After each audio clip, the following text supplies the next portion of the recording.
think some of the attention around data centers is a product of people rushing to a problem that we actually know how to solve. Security, in a part, is to do with the institutions in society able to maintain order. And a big part of people's expectation is that things like the networked infrastructure, electricity, communications, water, transport, work. You're listening to the National Security Podcast, the show that brings you expert analysis, insights and opinion on the national security challenges facing Australia and the Indo-Pacific, produced by the ANU National Security College. Welcome to the National Security Podcast. I'm your host, Sharryn Parker.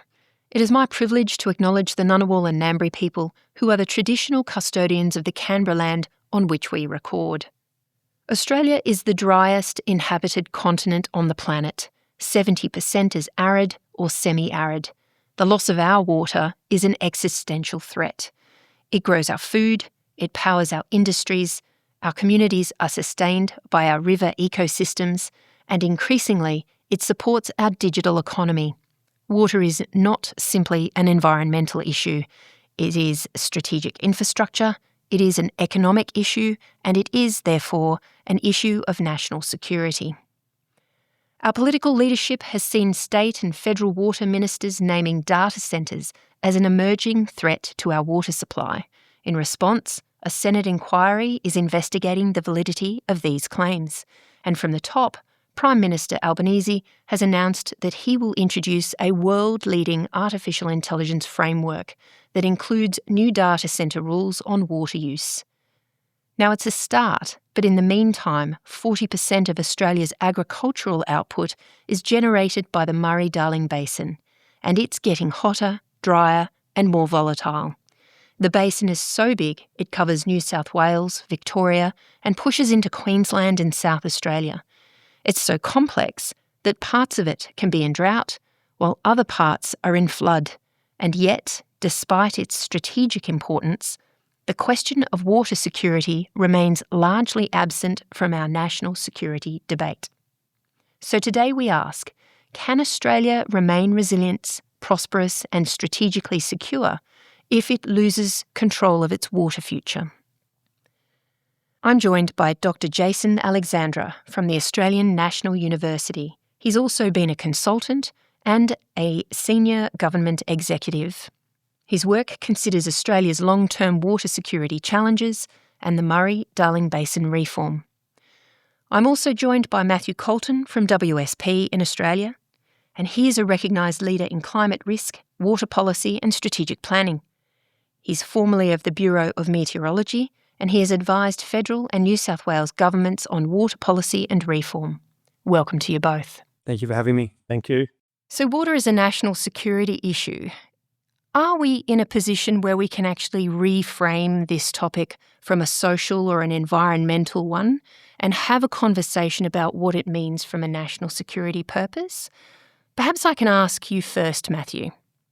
I think we have to reframe water to be more than a water policy issue. And I know that sounds a bit funny to say, but many of the challenges that we've grappled with for many years in the realm of water policy have gone unsolved because they can't be solved within one area of government. So you mentioned, for example, agriculture is by far the biggest user of water in Australia, yet we don't have clear connectivity between our agriculture and our water policy.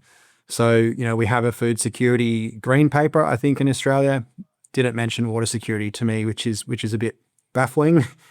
I think they've gone a long way to address it, but the Murray-Darling Basin Authority got some criticism in the first version of their discussion paper. They didn't mention agriculture.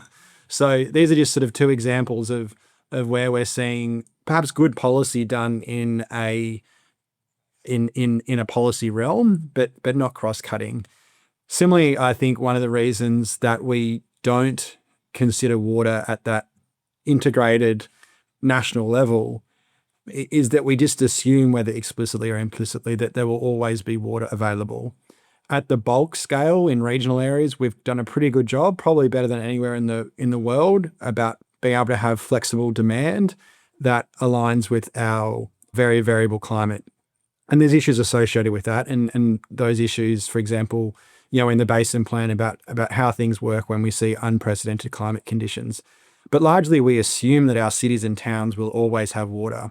So we don't really imagine a world where those things are at risk. What we've learned about climate variability and change, both from looking backwards to pre-European settlement and looking forward using climate data, shows that Australia's climate is way more variable than what we previously thought. And there may be scenarios that are just well outside those that we've seen before that would be enough to put some of those assumptions at risk, where we might see issues where cities and towns are highly constrained. And we don't really like talking about it because it sounds scary. Yeah. But unless we can look at that from a risk lens, then we can't really have mature conversations about the trade-offs between making different decisions. Because the thing with water is there's no free decisions. You can err on the side of having more security, but they'll have economic and social impacts to doing that. But we need that cross-cutting, cross-disciplinary frameworks for having those discussions about water across all aspects of government and society. Yeah. Matthew, that's quite the opener. Can I throw to you, Jason?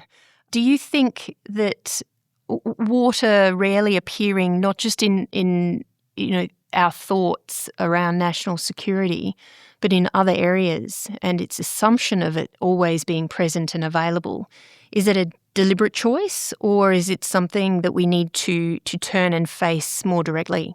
I think it's very much what Matthew said. There's just this expectation. It's sort of part of the normal conditions or the background. It's almost like we've been lulled into a view that governments have been able to provide cheap and abundant water, whether it's to cities or irrigation.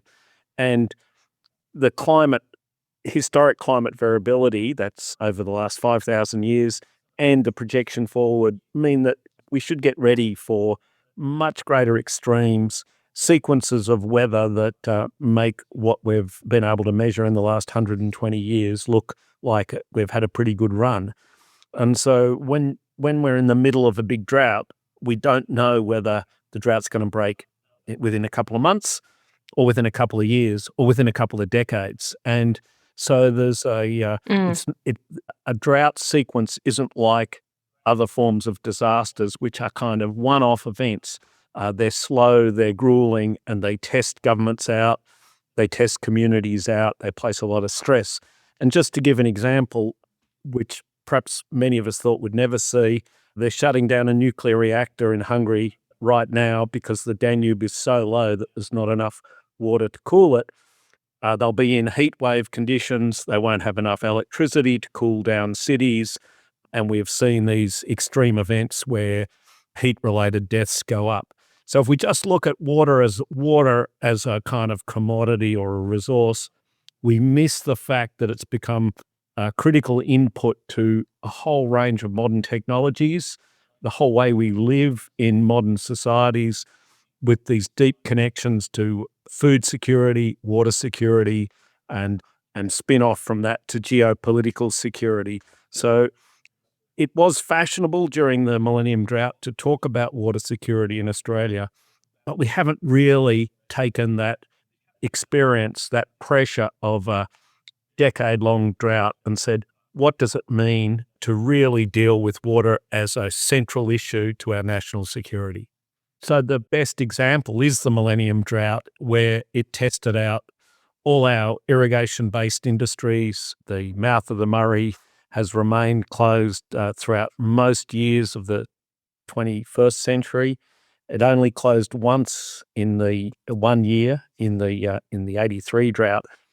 And so we have these, we could call them compound risk factors or cascading risk factors. So we've established major dependencies on irrigation, and then we get a climate variability that's really not that extreme, as in there was similar droughts in the Federation and the Second World War, but the economic dependency's gone up.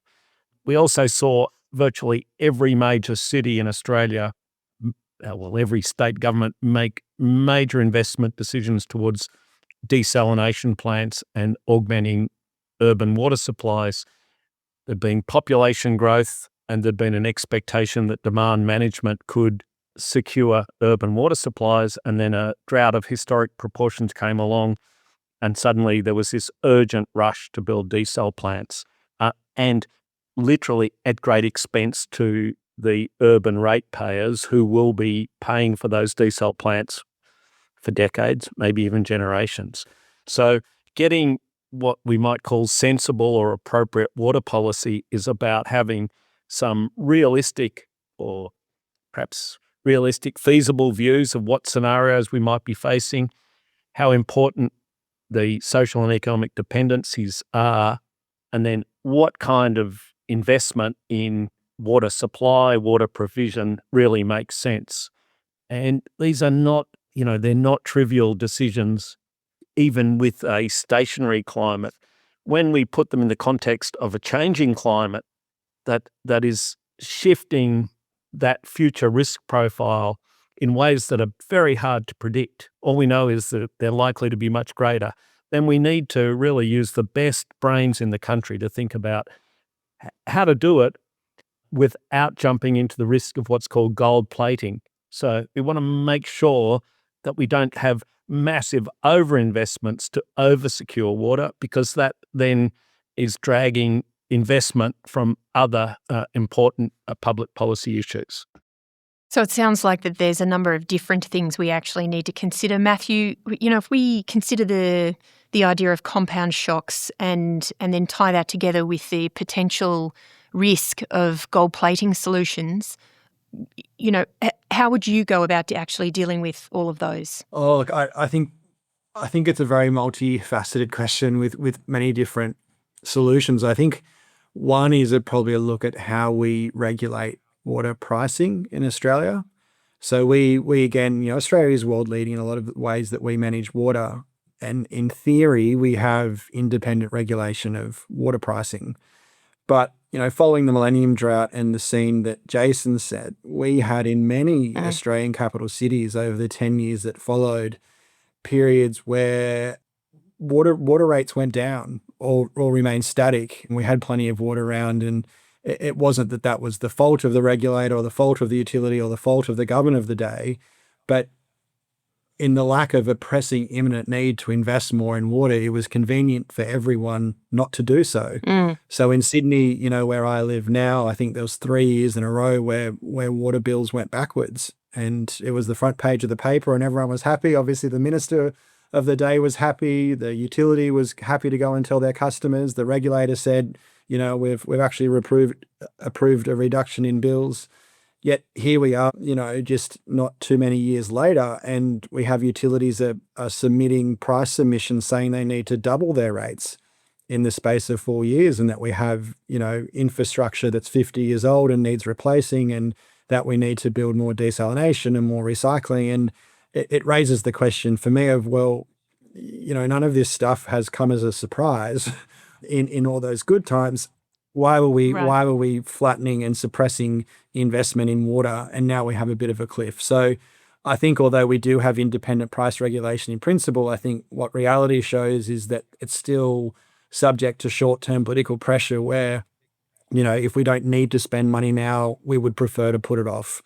And I agree with Jason, we also want to avoid overspending at a point in time and gold plating, because that has long-term costs. But we also need to consider the long-term costs of providing water, not just the short-term. And probably not the place to go into it now, but throughout the past, when we had our big dam building era and we built a lot of water infrastructure, that was paid for by governments from consolidated revenue. So we've never really paid for it. People have never really paid for environmental services that have come from water. Water has largely been free. And now we're in a world where those infrastructure needs renewal. We need new infrastructure. And we live in a world where it's expected that people pay for environmental services, and all of these compound costs are coming at once. And in the time of a cost of living crisis, government's saying, look, we really would rather you don't put up bills. So I think there's a big question there in pricing, as well as strategic planning and other things that are inherent in water. But pricing has been a very strong tool and a very strong signal in Australia around water scarcity and long-term security, and I think we should revisit it. Matthew mentioned that the environmental services of healthy rivers have been free and not accounted for. And so we've degraded many of our river systems, wetlands, estuaries, etc., without paying for them. Now, if we look at calculations on how to restore them, even if it's technically feasible, it's astronomical. So we've got to think of water in the landscape, not just as water in the pipes and the dams, as part of our natural resources or natural endowment that needs looking after. So your first question, what kind of policy? We've got to get out of the narrow water policy into this much broader. How does water work in the landscape? How does it work in society? That means water policy issues central to things like treasuries. We just talked about investment, economic investment, infrastructure, social equity, and a whole bunch of other things that mean it needs this holistic view of it. And it also needs the long-term strategic view where, we don't move from what we know we live in a climate of drought and flooding rains, and that we don't just react each time when there's been floods. Oh, quick, we've got to do a lot about flooding. When we're drought, we've got to do a lot about water supply. We almost need to be counter-cyclical in our investments and go, right, during those drought phases, that's the time to be thinking about, are we getting ready for the flood? And during the flood phases, it's like, how do we manage all this surplus water so we're going to be ready for the next drought phase, with a kind of anticipatory approach, which says, as I said before, we don't know when we're going to swing from one phase to the next, but we do know that's how this continent works. So I just want to, focus on this idea of, having a lack of pressing need and then waiting for the signal to then react. Matthew, you spoke about the technical feasibility, and then Jason, you mentioned the astronomical cost. I guess with a subject like water, which is existential, without it there is no life. What kind of price are we willing to actually pay in order to get that counterintuitive feed into our national way of thinking? I think water is tremendously undervalued and probably contrary to popular opinion, in an urban context at least, underpriced. So in Australia, for example, let's just exclude bulk water and agriculture and rivers in cities. The vast majority of water that we use in cities, in households, doesn't go to drinking or even hygiene. Most water use in urban areas in households go to backyards and gardens and swimming pools and things like that. Now that's fine, but to me there's a bit of a conundrum there when it goes to reviewing water pricing, and lots of governments in recent reviews have sort of said to their regulators, we really don't want to put up water prices. We're in a cost of living crisis. The cost of charging a bit more for water for someone on a lower income who lives in, say, an apartment without a backyard is very, very marginal compared to the household bill, compared to energy, compared to groceries, compared to everything else that is important for human life. Yet we still seem to have a political real aversion to the idea of charging more for water, despite, as you say, it being the most critical enabler of all of society and all of economy. So I know we're not a very popular answer, but actually properly valuing water and charging for the full long run cost of that water, including the environmental services that Jason talks about, would at least better recognize and provide a better signal of scarcity and value. Do you think we're going to see anything different, Jason, when we actually start producing these data centres that then sync up to 20% of the water supply that's available to us?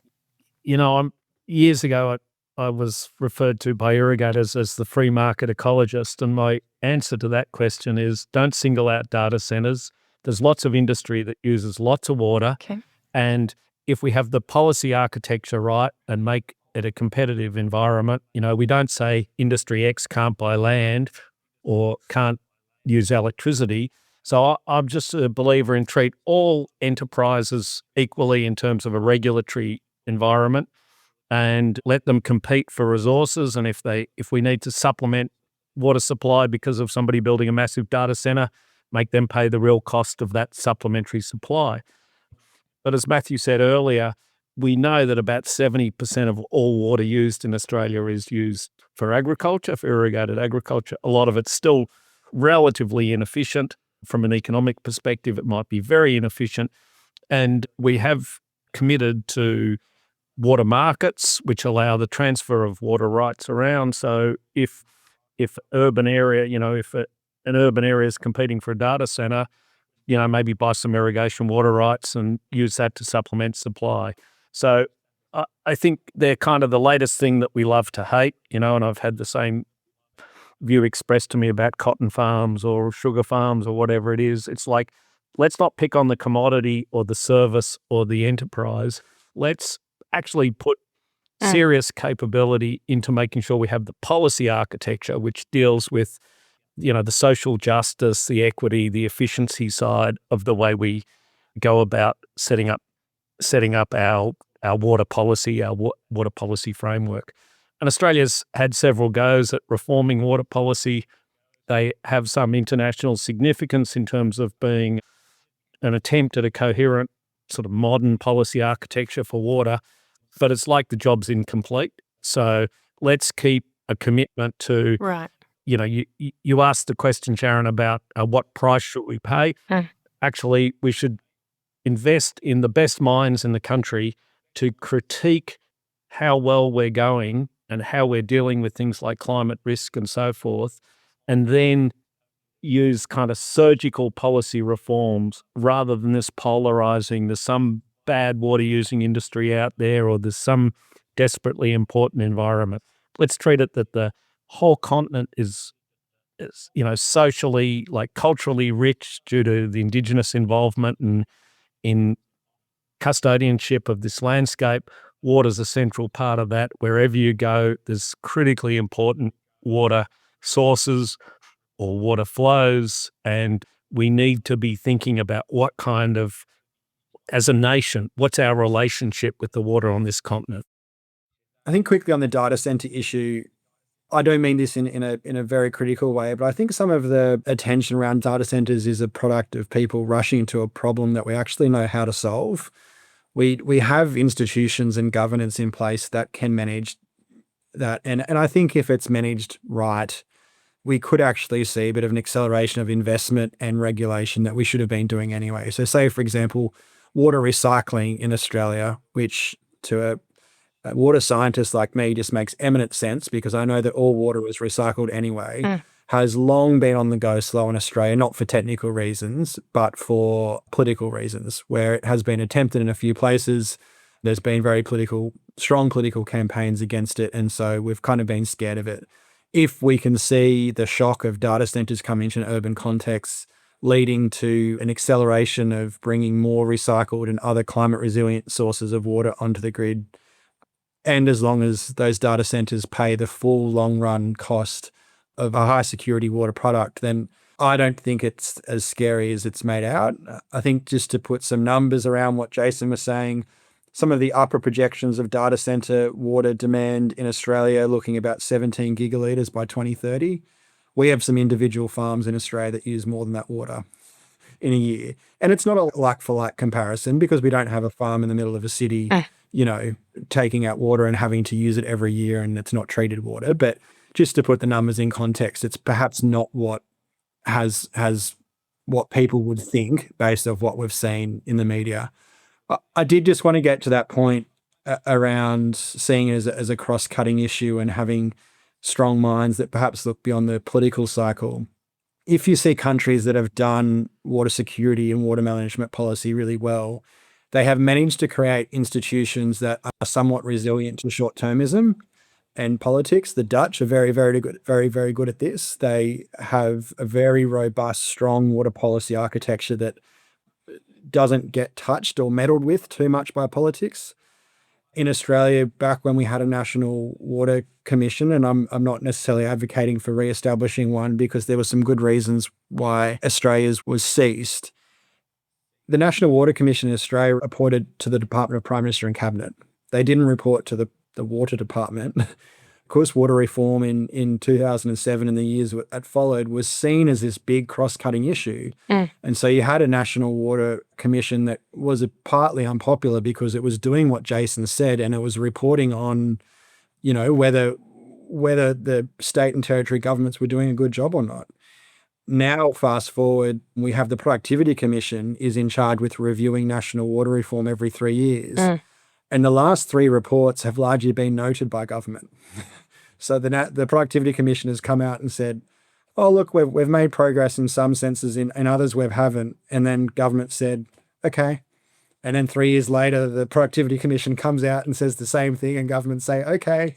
And we're nearly about the fourth cycle of that happening, which shows that from a governance sense, there is a need for some sort of circuit breaker.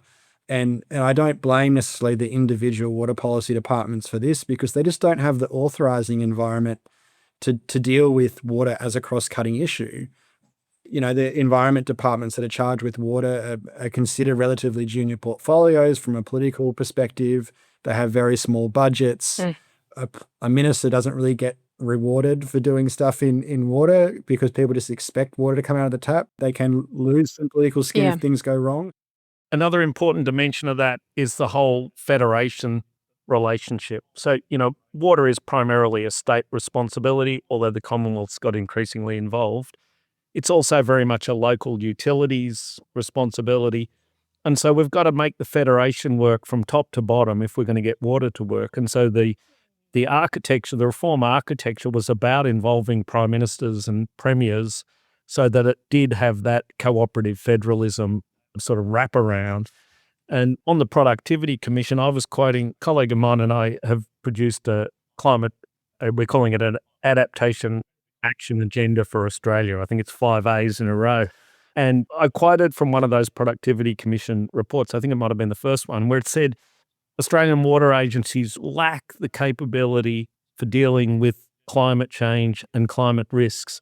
And it's time that there was a sort of significant upscaling in their capabilities for dealing with climate risk or something like that. And that's 6 or 7 years old, and there's been no big national commitment to deal with that need.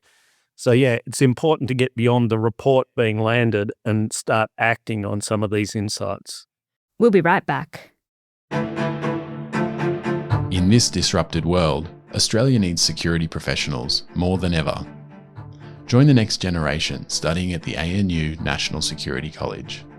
Our programs uniquely fuse academic knowledge with practitioner experience and fit around your lifestyle with study offered online and on campus. Follow the link in the show notes for more information about programs and scholarships. The ANU National Security College. Engaging minds for a secure Australia. So in our rush to solve the problems that we can fix, Matthew, you mentioned a circuit breaker. What do you think that might actually look like now? I don't think we'll have a circuit breaker till we have another drought and things fall apart. I think something that has surprised me, you know, Jason's example of a shock was a millennium drought. I probably have a bias here because I'm from northern New South Wales where the millennium drought wasn't as severe. The shock for me was the tinderbox drought. In New South Wales, nearly 50 towns ran out of water. The country was on fire in late 2019, and in early 2020 it rained. And there was nothing scientific or technical about that outcome. It was luck. and I've probably had a few tough arguments with some climate science friends. I think we actually overinvest in modeling and forecasting and trying to deal with uncertainty this way. I'll just go back and say, let's have the tinderbox drought from 2017 to 20, and imagine if the drought didn't break for another 6 months. Like in that time period, you're not just looking at Sydney in being a very precarious place, but regional cities like Dubbo and Tamworth, where you couldn't just, evacuate people even if you had to. I thought perhaps that would be the shock, to reinvigorate and have a national focus. And perhaps it would have been, had not for the bushfires. A lot of the response then came to the bushfires. We had a bushfire oil commission, and it drew a lot of attention to a lot of important issues around emergency management, but we didn't really have the same conversation about water. So again, there are some really good initiatives going on to try to improve some of the institutional arrangements that were shown to be insufficient in the tinderbox drought, but they're happening again at the departmental level. of water policy departments who, in my experience, are very passionate people. They have capability, but they don't have the authorizing environment to solve problems that transcend governments, to Jason's point, local, state, and federal, and portfolios. So they're kind of hamstrung from day one by trying to solve a big problem through the lens of, environment largely. Jason, can we get ahead institutionally of the next shock? Yeah, of course we can. We can do it in multiple ways. And I guess working in a university now, I think about it in terms of how we equip the next generation of decision makers. And so we've just run a intensive course, a masterclass, we're calling it, first time at the ANU. It was a week-long intensive called The Next Big Dry. The whole idea was it was immersive, scenario-based learning. And over that week, the scenario that it was role play that we put the participants into, the drought actually got worse over the next 15-year period. And every attempt at responding to the worsening conditions failed to have much impact. And so we were really putting them in something of a pressure cooker environment and saying, you are now in a decision-making role. The country is in the iron grip of a deep drought, and things are getting worse, and it's generating a kind of chaotic. As it went on, it got more chaotic. And part of that was intended, it was designed to put people who work in water agencies, water policy agencies, utilities, in a kind of rehearsal mode, so that they're starting to think, how do we proceed when things aren't going according to plan? And I believe that kind of capability, the scenario will never be accurate, but the getting people to engage in this idea that, look, things can go bad and they can go worse than bad, that we tend to have a fairly narrow view of what the expected future will be and how to sustain order in whatever field we work in. This comes back to your first question around security. I mean, security in a part is to do with the institutions in society able to maintain order. And a big part of people's expectation is that things like the networked infrastructure, electricity, communications, water, transport, work. What happens when those things start breaking down? You get not just the material consequences, you get a lot of social consequences. And so that was the sort of how we were engaging the decision makers, the future decision makers in this scenario. And, like all sort of experimental learning approaches, we weren't sure how the process would work. But at the end of it, and based on the feedback, we're very keen to continue this kind of work as a way of building that capability. Matthew, on your side of industry, this idea of a tabletop exercise or a masterclass that actually puts people in a high-pressure environment where decisions are required to be made, gets the blood up, etc., rehearsal modes, seems to be working pretty well academically. But on your side in industry, can you offer that? Is there somewhere else that does that as well? There's really good examples of where organizations do that. And, from my job at BOM, BOM used to do a lot of that type of thing with emergency managers. I think the challenge is getting the right participants in the room. So the people that I think would need to be involved in this, senior officials in Treasury and central agencies, premiers in cabinet and prime minister in cabinet, because at the end of the day, when the event actually happens, they're the ones that are going to be called upon. And in water, we have a real problem in that by the time you are starting to see evidence and observing that you're slipping into a drought or into a crisis, the options you have to respond to it are nearly all gone. So, Jason's example around desal plants. Yeah. So, in Sydney, in the tinderbox drought, I think went from dams virtually full to 40% in the space of 2 years. Now, if the drought went on for another 2 years, no one can convince me you can build a desal plant in Sydney in 2 years. It would be interesting to see if we had to, but I've not seen any evidence that that's the case. So we kind of need to have those sort of scenarios played out, but across institutions, across levels of government, and with people that aren't always engaged in what's happening in water. I guess just an anecdote to give a scenario of the types of situations that we ended up in 1920. I was in a meeting in the spring of 2019 at the New South Wales Rural Fire Service headquarters, and we were role-playing a very, very real scenario that did happen, as if a town in New South Wales was at risk of being burnt down, and the only water the fire service had access to was the remaining drinking water for that town. Should they take it or not? And I remember sitting there thinking, how did we get to this point?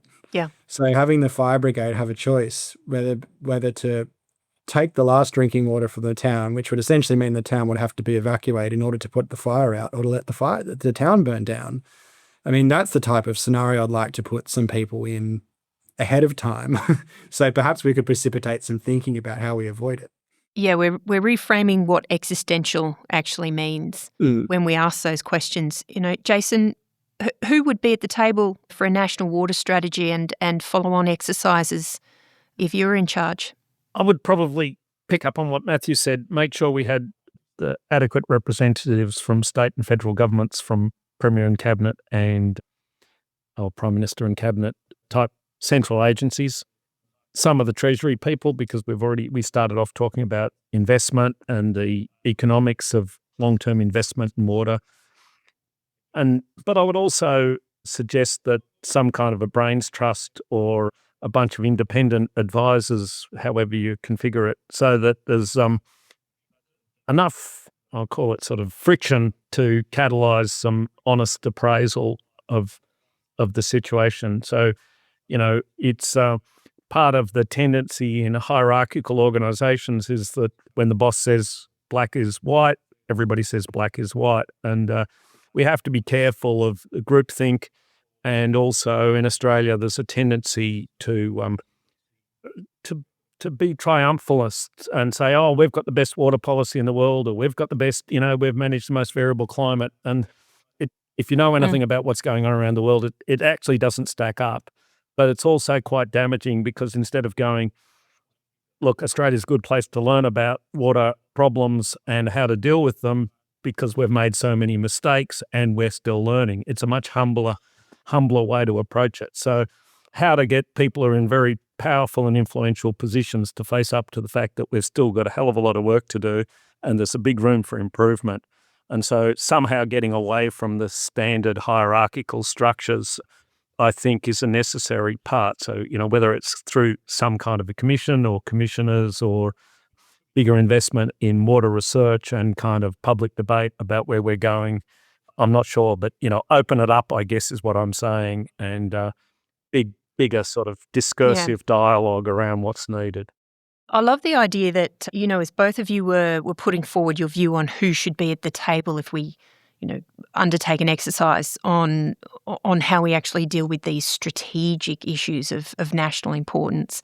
And both of you were running through, Prime Minister and Cabinet obviously lands at the table with various other agencies around Treasury and Finance, etc. But nobody has actually said the Department of Climate Change, Energy, Environment and Water. I guess we take it as a given that, of course, they are part of that brains trust, but thinking about it more deeply actually requires some much bigger and differently moving levers, which is really fascinating.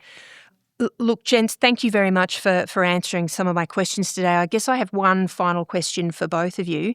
Matthew, can I ask you first, if you could change one thing about how Australia governs its water security for the next 12 months, what would it be? I'm a bit of a simplist. I don't know if that's a word when it comes to governance, but I'm a real believer in clear accountability. And because we have different aspects of water distributed across different areas, by design in some areas, we don't have clear accountability for a problem. And you see when we have crises, so whether it was COVID or whether it was the bushfires, governments are actually really good at standing up points of accountability for dealing across different areas.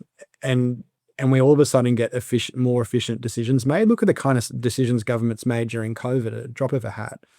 So I would say with governance, I do think we need a role, and I don't know if it's individuals or if it's an institution or if it's, to use Jason's words, commissioners, but we need people empowered, even if they're not empowered to make the decisions, but to fully describe the problem and call for the decisions to be made that sit outside the individual portfolios of environment and climate change and agriculture, outside of the utilities. Say in the urban context, one of the challenges we have is accountability for water security is kind of distributed where I live in Sydney across the department who runs the Greater Sydney Water Strategy, across Sydney Water, who provides retail water services, across Water New South Wales, who runs bulk water services, across IPART, which does the regulation of pricing. And there are some good design reasons for that distributed accountability, but as a result, there's no one person who's in charge of saying, is Sydney prepared to deal with the next drought? And I think there is a role, there's a needed role for someone or a voice that sits outside of each of those different entities who can speak truth to water security issues and potential solutions. Fantastic. Jason, for you, a final word. The Institute of Water Futures here at ANU, that masterclass that you mentioned earlier, uses the framing from critical thinking to critical doing. So what does that actually look like for water security at the national level, according to Jason Alexandra? I think I'm in heated agreement with Matthew that if we look at big complex processes of government around essential services, we need to get the institutional architecture right. And when there's these situations where there's lots of agencies involved, but nobody is ultimately accountable, it's too easy for the problem. The Australian Federation has a lot of blame shifting built into it already. And we need to think about designing a bespoke design for that institutional architecture and make sure that the accountabilities, that is, you've got to serve somebody and somebody's always got oversight, but you shouldn't have people marking their own homework. And so build that accountability, build the architecture. And I have to say, I'm a big fan of this idea that we need to reinstate a new National Water Commission, but it should be called the National Water and Climate Adaptation Commission, because so many of our adaptation problems are centred around water, and really have some strong convening powers and some, as Matthew said, describing the problem, start really generating the debate about what we should be doing about it, and also get some good sort of how do we deal with, if this El Nino is the beginning of the next big drought, how well prepared are we? And so that kind of sort of generative environmental understanding. Yeah, moving from just thinking this might be a problem to, let's get ready for it.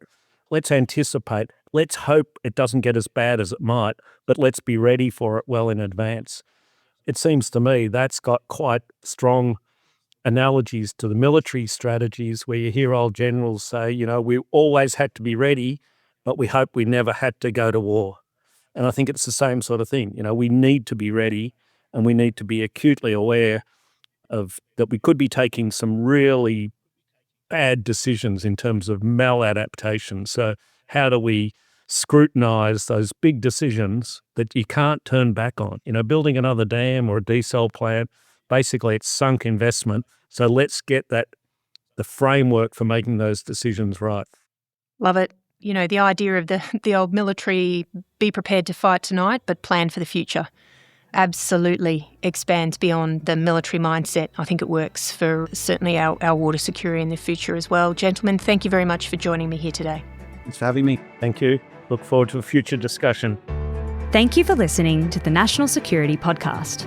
We welcome listener feedback and suggestions at any time, so please get in contact at natsecpod@anu.edu.au. For more important conversations about Australia's national security, please subscribe to the podcast, our YouTube channel, and follow us on LinkedIn and Twitter to receive the latest updates.